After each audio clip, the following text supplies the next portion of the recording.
اخبار نیومده که گداشون کنه. چربونه جاکت قشنگی نمیدن کمکشون نمیکنه گاورمنت من میکنم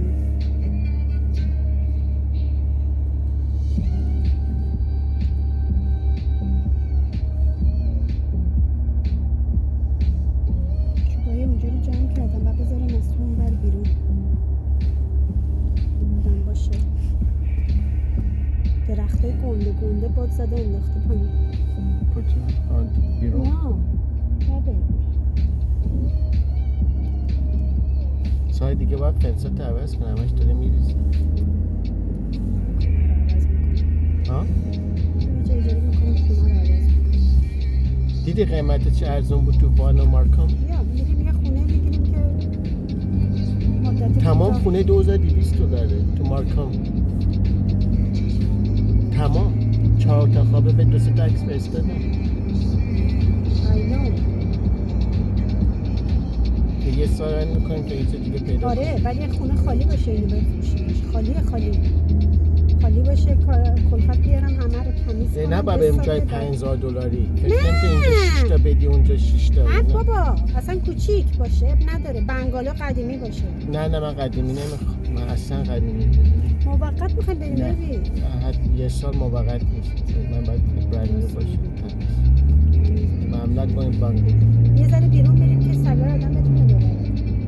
خب نشون بدم تو مارکام پره اونجا که بچه ها هستن تو وانم پره ولی جای دیگه گرونه $34,000 اون دوتا جا نمیم چرا ارزونه میریم وان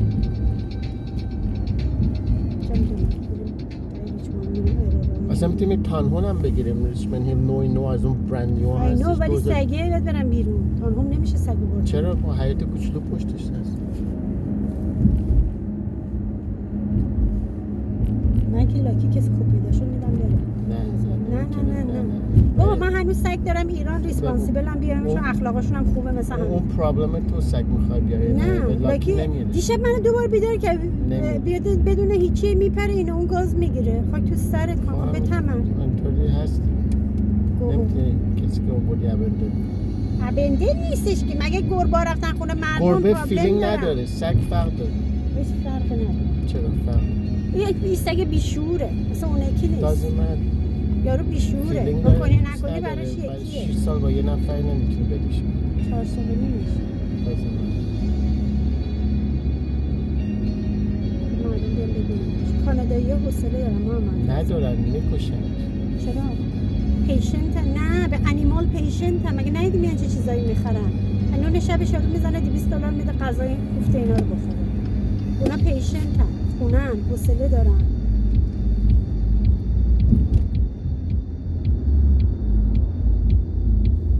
زندگیامون بیزیه تو بیزی من بیزیم من که دیگه نصف ما نیستم اگه اینجا باز شه آره من که نیستم همش تو هواپیما این برام برم چه خوبه